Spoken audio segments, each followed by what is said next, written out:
So I read this book called A Psalm for the Wild Built by Becky Chambers, and in it there's one of the main characters is a tea monk, or becomes a tea monk. But I love the idea. So basically a tea monk goes around with a big wagon and stops in every village, and basically people come up and the tea monk listens to them, listens to their problems, blends a perfect cup of tea from all the different herbs and fruits and different things and leaves that they have, and lets them sit in a nice area and drink the tea.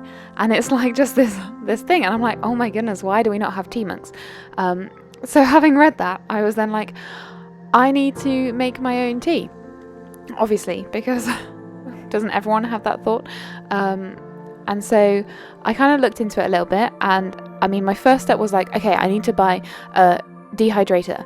And then I can't have a hobby that uses so much electricity. So then I was like, oh, and I need to get solar panels. And then I decided that maybe I should just try it first in the oven, and see how much energy it uses and how much gas. And just try it out, see if I actually like it. So I decided to try it. I used some apples that a friend had picked from their garden, and some pears, which you see here, that I went outside and got from the tree in our garden.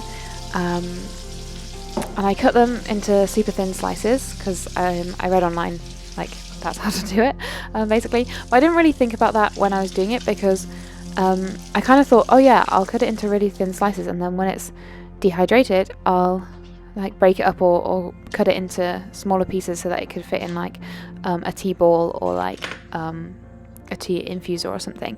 But once I dehydrated it, it was really kind of, I guess, a little bit chewy. I mean, maybe I could have dehydrated it further, but yeah, basically it was really hard to then change into a different shape. So I tried lots of different methods. I used a spiralizer for a bit, and then into small squares and things to try that and just kind of see what works. I think later on I also decided to grate it, because it was so much quicker, and it was taking so long.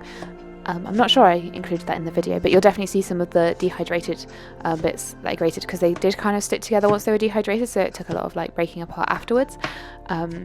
But yeah, I just had the oven on the lowest setting for a really long time, and tracked it using our smart meter, and actually it wasn't using too much energy. It's an electric oven. I was just trying to work out whether it was using electricity or gas, but it's an electric oven, a fan oven. So yeah, I could track how much it was using, and not very much, so I was kind of happy with that.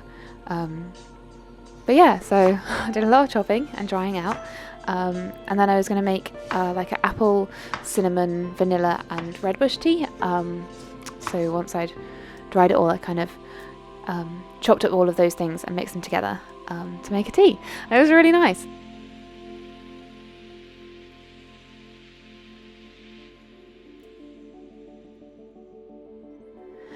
I think the thing I love about tea the most is the process of making it and drinking it. Just the sound when you put the kettle on and then it starts to bubble and then you pour it, and it's a drink, but it's not just oh, I'm rushing, I need a drink, I need to hydrate myself, so I quickly rush to the tap, or I quickly go to the fridge and grab something and pour it. It's an actual process that you have to stand and do and pause, and I think that in itself makes the experience nicer. And then when you have it, whether it's the morning and you just got up, or you just got in from being out and being busy, or when I sit down and do some journaling, or when I sit down and do something relaxing, I always want a cup of tea with me, because it's it makes it feel you're actually choosing to spend some time doing something, and I really like that about it. I think it kind of maybe points back to kind of where tea originated, because when it was first being drunk in China, it was actually considered a tonic, it was a medicine, and just kind of I think to me that kind of says how much tea does for us. I don't want to make it sound stupid, it's a miracle thing, but I think it does feel good. Yeah, I really like the legend of how tea was discovered. It was Emperor Shen Nung, who was just had a pot of boiling water and some leaves from his like wild tree blew in, and he was like, oh yes, this is the thing. I really love it. If you have deep thoughts and feelings about tea, do let me know in the comments, because I'd love to hear yours too. Oh yeah, and then this is like my notebook where I like trial and error things. So I just write down what I did, and then if I do a later iteration and change the amounts, I write it down again and write down the new amounts, just to kind of, yeah, keep track of it and like see what's going. So I've got like various like bread recipes in there, or like I think I had a printing like, not a recipe, a printing like plan, like what settings I used on the printer for something in there, but basically anything that I trial and error, I want to write it down.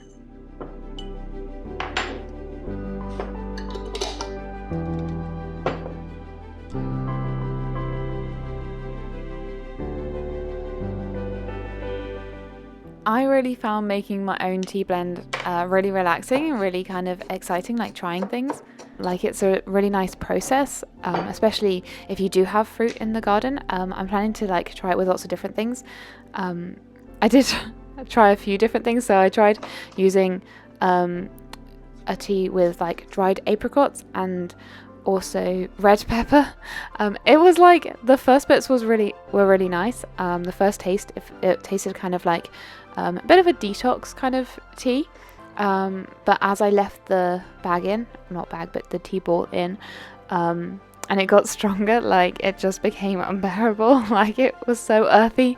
I might try it again with like a lot less red pepper in, but it was definitely a rogue one. So maybe that's like a tiny bit of red pepper just to like give a little bit of an edge to something else. Yeah, I want to experiment. I want to try different things. This was the first one that I did. I called this this blend a apple crumble tea, because it kind of, apple is like kind of the main flavor, but it tastes kind of cinnamony, vanilla-y, so I went with that. But technically it's not actually a tea, it's an infusion, because to be a tea, it's supposed to be from like the actual tea leaves, so from the plant Camellia Sinensis, and like that's like black tea, green tea, white tea, oolong tea I think is also from that plant, but the leaves that I'm using are the ones from the Rooibos plant, which also has a name like Aspalathus something. I can't remember it. I'll look it up and put it in the description in case anyone cares, but they probably don't. But yeah, that is the Rooibos plant, like sometimes called redbush tea, or red tea, because when it's like blended, it makes it has like a reddish glow more than black tea does. But Rooibos tea is naturally caffeine-free, and I don't drink caffeine, so this is like, and I also like it. Like, it has a bit of a softer flavor, I think, because when I used to have black tea a lot, I would have it super weak, because I didn't like the kind of bitterness of the flavor. I know it's like sacrilegious to say, but like, because in my family everyone loves strong tea except me. I was always the odd one out for some reason. But yeah, when I like went to university and a friend had Rooibos tea, I tried it and I was like, oh my goodness, I don't need to have like so much milk in this and like have to like only have the tea bag in for a few minutes. And also it doesn't like affect my sleep or anything. So yeah, it became my like tea of choice most times. And then like I really like other blends, but like the morning cup of tea that I have is always Rooibos. And yeah, it's been good to like trying to blend it with other things.